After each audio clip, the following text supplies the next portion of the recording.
തെരഞ്ഞെടുപ്പ് ഒരുക്കങ്ങൾ വളരെ മുന്നോട്ട് പോവുകയാണ്. ഇന്ത്യ മുന്നണിയുടെ സമാജ്വാദി പാർട്ടിയുമായിട്ട് സഖ്യമുണ്ടായി. ഇന്നിപ്പം രാവിലെ ആം ആദ്മി പാർട്ടിയുമായിട്ടുള്ള സഖ്യത്തിന് പ്രഖ്യാപനം ഉണ്ടാവും, ഡൽഹിയിലും മറ്റ് സംസ്ഥാനങ്ങളിലൊക്കെ ആയിട്ട്. അപ്പോൾ അത് വളരെ ശക്തമായി മുന്നോട്ട് പോകണം. എല്ലാം ബാക്കിയുള്ള സ്ഥലങ്ങളിലൊക്കെ തമിഴ്നാട്, മഹാരാഷ്ട്ര, ജാർഖണ്ഡ്, ബീഹാർ എന്നീ തുടങ്ങിയ സ്ഥലങ്ങളിൽ ചർച്ചകൾ വളരെ ശക്തമായിട്ട് പുരോഗമിക്കുകയാണ്.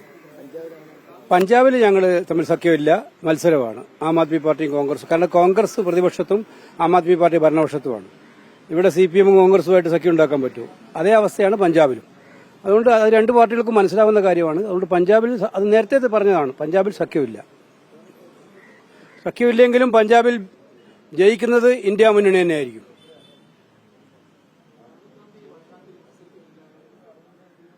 ഊഹാപോഹങ്ങൾക്കും റൂമേഴ്സിനും മറുപടി പറയാൻ എന്നെ കൊണ്ട് പറ്റത്തില്ല.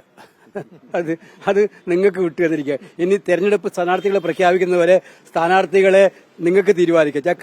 ഇന്നലെ ഓരോ ദിവസം ഞാൻ കണ്ടു, ഓരോ ദിവസമായിട്ട് ഓരോ പ്രദേശത്ത് ഓരോ സ്ഥാനാർത്ഥികൾ വന്നുകൊണ്ടിരിക്കുകയാണ്. അത് പ്രഖ്യാപനം വരെ ഉണ്ടാവും. ഓക്കെ, ഞാൻ പറഞ്ഞല്ലോ, ഇതിനകത്ത് കൃത്യമായിട്ട് ഞങ്ങൾ വളരെ പെട്ടെന്ന് തന്നെ സ്ഥാനാർത്ഥികളെ പ്രഖ്യാപിക്കുന്ന പ്രക്രിയയിലേക്ക് നീങ്ങുകയാണ്. അലയൻസ് ചർച്ചകളെല്ലാം പൂർത്തിയായിക്കൊണ്ടിരിക്കുകയാണ്. ഈ മാസം അവസാനത്തോടുകൂടിയും അടുത്ത മാസം ആദ്യത്തോടുകൂടിയും ഞങ്ങളുടെ സ്ഥാനാർത്ഥി പട്ടിക പുറത്തു വരും. അപ്പോൾ ക്ലാരിറ്റി ക്ലിയർ ആയിട്ടുണ്ടാവും.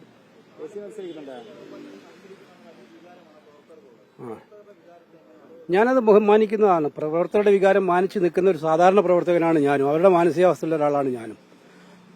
പാർട്ടി തീരുമാനമില്ലാതെ എങ്ങനെ ഞാൻ മത്സരിക്കുമെന്ന് എനിക്ക് പറയാൻ പറ്റും? രാഹുൽ ഗാന്ധിയെക്കുറിച്ച് നിങ്ങൾ ചോദിച്ചതുപോലെ തന്നെ ഇതെല്ലാ തീരുമാനങ്ങളും പാർട്ടിയുടെ സെൻട്രൽ ഇലക്ഷൻ കമ്മിറ്റിയാണ് എടുക്കേണ്ടത്. അവരെല്ലാ വശങ്ങളും ആലോചിച്ചിട്ടാണ് തീരുമാനിക്കുക.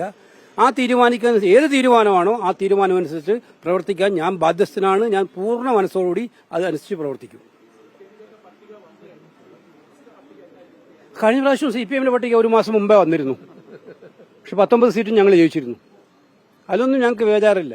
അവർക്കാണ് അങ്കലാപ്പ്. അവർക്കാണ് ഇവിടെ അങ്കലാപ്പ്. ഇവിടെ കൃത്യമായ അർത്ഥത്തിൽ ഞങ്ങളുടെ വൻ ഭൂരിപക്ഷത്തോടെ മുന്നോട്ട് വരും. സ്ഥാനാർത്ഥി പട്ടികയൊക്കെ ഞങ്ങളുടെ എല്ലാവരും പാർട്ടിയും ശക്തമായിട്ട് രംഗത്തുണ്ട്. ജാഥ ഇപ്പം നടന്നുകൊണ്ടിരിക്കുകയല്ലേ.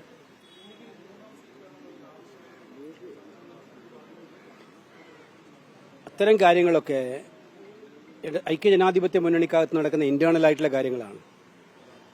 ഒരു സംശയവുമില്ല, ഒരു രാഷ്ട്രീയ പാർട്ടി ഒരു സീറ്റ് കൂടെ ചോദിക്കുന്നതിൽ എന്താ തെറ്റുള്ളത്?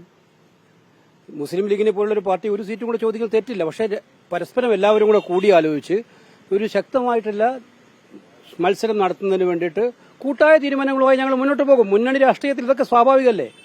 അവര് എല്ലാ കാലവും ഇത് ചോദിക്കില്ല എന്ന് പറഞ്ഞുകൊണ്ടിരുന്ന കാര്യമുണ്ടോ? അപ്പോൾ അവർക്ക് ചോദിക്കാനുള്ള അവകാശമുണ്ട്, സ്വാതന്ത്ര്യമുണ്ട്, അർഹതയുണ്ട്. അപ്പോൾ അതുമായി ബന്ധപ്പെട്ട ചോദ്യങ്ങളും ചർച്ചകളുണ്ടാകും. പരസ്പരം വിട്ടുവീഴ്ച ചെയ്തുകൊണ്ടാണ് ഒരു മുന്നണി മുന്നോട്ട് പോവുക. അത് ഞങ്ങളുടെ ചർച്ചകളിൽ അന്തിമമായിട്ട് ഉരുത്തിരിഞ്ഞ് വരും.